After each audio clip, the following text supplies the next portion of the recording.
गुरु ओशो की कहानी दो पत्ते। बहुत समय पहले की बात है। गंगा नदी किनारे पीपल का एक पेड़ था। पहाड़ों से उतरती गंगा पूरे वेग से बह रही थी कि अचानक पेड़ से दो पत्ते नदी में आ गिरे।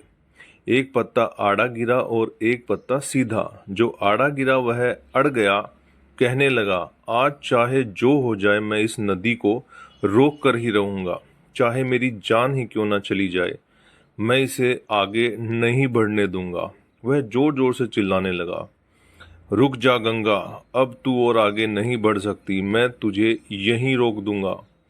पर नदी तो बढ़ती ही जा रही थी। उसे तो पता भी नहीं था कि कोई पत्ता उसे रोकने की कोशिश कर रहा है।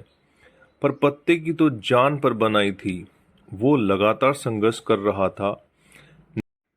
नहीं जानता था कि बिना लड़े भी वहीं पहुंचेगा जहां लड़कर थककर हार कर पहुंचेगा। पर अब और तब के बीच का समय उसकी पीड़ा का, उसके संताप का काल बन जाएगा। वहीं दूसरा पत्ता जो सीधा गिरा था वह तो नदी के प्रवाह के साथ ही बड़े मजे से बहता चला जा रहा था।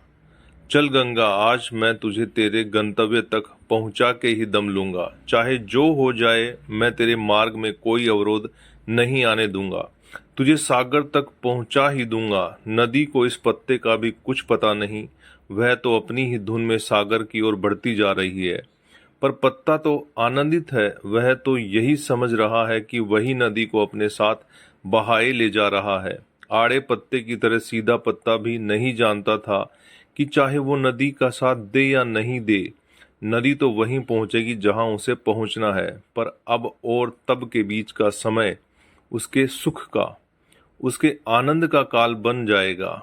जो पत्ता नदी से लड़ रहा है, उसे रोक रहा है, उसकी जीत का कोई उपाय संभव नहीं है। और जो पत्ता नदी को बहाए जा रहा है, उसकी हार का कोई उपाय संभव नहीं है। ओशो कहते हैं, व्यक्ति ब्रह्मा की इच्छा के अतिरिक्त कुछ कभी कर ही नहीं पाता है, लेकिन लड़ सकता है। इतनी स्वतंत्रता है और लड़कर अपने को चिंतित कर सकता है। इतनी स्वतंत्रता है, इतना फ्रीडम है।